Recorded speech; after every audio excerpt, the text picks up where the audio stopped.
All right, so today we have the pink translucent 58mm Victorinox knife.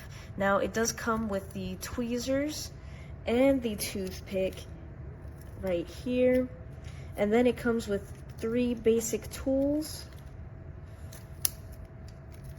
and then you have the knife, the knife, and then you have really handy dandy scissors. Now this is for people that just need something super simple to take on them with their car keys and stuff like that. You're not going to use this to survive, right? But just if you need something really quick, just in case you need to cut something, that's what this is made for.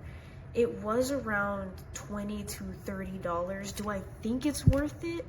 No. But it is so cute, it's so handy. My girlfriend takes it with her everywhere. And I mean, honestly, you can't go wrong with something like this. It's a great addition to your collection. And just for reference of how small this is, I mean, this can fit in an Altoid can.